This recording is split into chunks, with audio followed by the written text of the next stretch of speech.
Underworld নিয়ন্ত্রণে রাখতেই হত্যা করা হয়েছিল মতিঝিলের আলোচিত যুবলীগ নেতা রিয়াজ উদ্দিন মিল্কিকে। এটি ছিল গুরু শিষ্যের দ্বন্দ্ব, এমন অনেক অজানা তথ্য দিয়েছেন মামলার অন্যতম পলাতক আসামি সাখাওয়াত হোসেন চঞ্চল।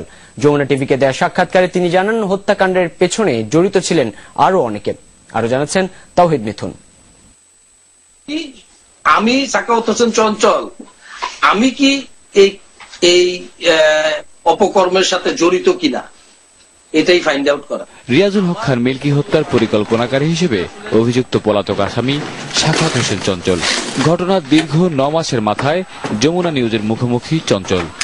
রাত্রেবেলা ফোন আসছিল, ফোন আসার পরে ওইখানে আমাদের সেন্ট্রালের কিছু লিডার ছিলেন এবং তখন আমার বাসায় দুইটা গাড়ি ছিল। তখন আমাকে বলা হয়েছে যে ভাই আপনার গাড়িটা রেখে যান।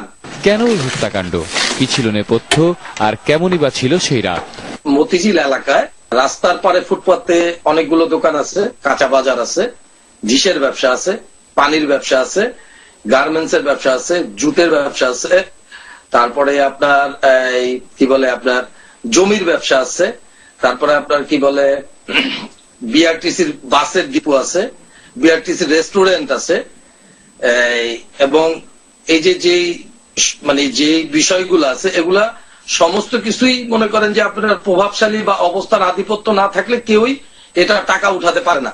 দ্বন্দ্বটা কোনো রাজনৈতিক দ্বন্দ্ব নয়। ঘটনার মূল রহস্য হলো গিয়া তারা কিন্তু গুরু শিষ্যর ব্যাপার।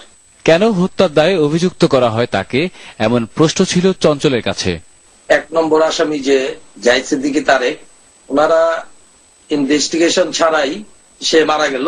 তখন আর কি এই বিষয়টা যখন দেখলাম পরের দিন সকালে যে আমার নাম আছে পত্রিকায়, আর জানের ভয়ে আমি পালিয়ে বেরোচ্ছি। আইন শৃঙ্খলা রক্ষাকারী বাহিনীর দাবি, হত্যাকাণ্ডের পরপরই দেশ ছেড়ে পালিয়েছেন তিনি। মামলার নথি এবং ওই রাতে বাদীপক্ষের ভাষ্যমতে অভিযুক্ত হত্যাকারী জাহিদ সিদ্দিক তারেক, আর গুলশানে এই হত্যাকাণ্ডটি সম্পন্ন করতে তাকে সহায়তা করেছে চঞ্চল। যমুনা নিউজের কাছে দিলেন সেই ব্যাখ্যাও। আমরা তো আজকে অনেক দূরে বলির পাঠা হয়ে গেছি, আমাদের তো এখানে কোনো লাভ লস নাই। রাজনীতি যারা করে তাদের কাছে অনেক লোক আসে, তা আমি যদি বলি যাই তুমি আসছো কেন, তাহলে তো ভাই হবে না। আমার কাছে সবাই আসছে, সবার সাথে আমি ভালো সম্পর্ক করতে চাইছি, কথা বলছি। এখন কে কোথার থেকে চলে যাবে, কে কি করবে সেটা তো আর আমি জানি না। ওই দিনকে আমি বাংলাদেশে আসছি, ওই দিন বা ওর আগের দিন। হত্যাকাণ্ডের নেপথ্যে আরো অনেকে রয়েছে, যা অনুসন্ধান করতে পারলে বেরিয়ে আসবে বলে জানান মিল্কি হত্যার অন্যতম এই আসামি। আমার সাথে তারেকের যে সম্পর্ক, আমার সাথে 3 মাসের সম্পর্ক। শিষ্য খালি তারেক আর রিয়াজ ভাই সেটা না, কিন্তু সাগরও কিন্তু এদের শিষ্য। এই মামলার যারা অভিযুক্ত আসামি, ম্যাক্সিমাম আসামি বাংলাদেশে আছে, যাদের নামে একাধিকবার জিডি হয়েছে, যাদের নামে পরবর্তীতে এজাহার হয়েছে, মামলা হয়েছে, তাদেরকে নির্দোষ করা হচ্ছে। সবাই কিন্তু ভালো আছে, একমাত্র আমি ছাড়া। বাংলাদেশের প্রেক্ষাপটে কোনোদিন কোন গ্রুপের থেকে যে অবস্থায় থাকুক সে কিন্তু ওই বড় চেয়ারের আশা করে। আজকে যার বড় চেয়ারটা, আপনারা তাকে ধরেন বা তার কাছে জিজ্ঞেস করেন অন্তত। ক্রসফায়ার দেওয়া হবে না এমন নিশ্চয়তা দিলে দেশে ফিরে আত্মসমর্পণ করার ইচ্ছাও আছে চঞ্চলের। আমার জানের সিকিউরিটি দিতে হবে।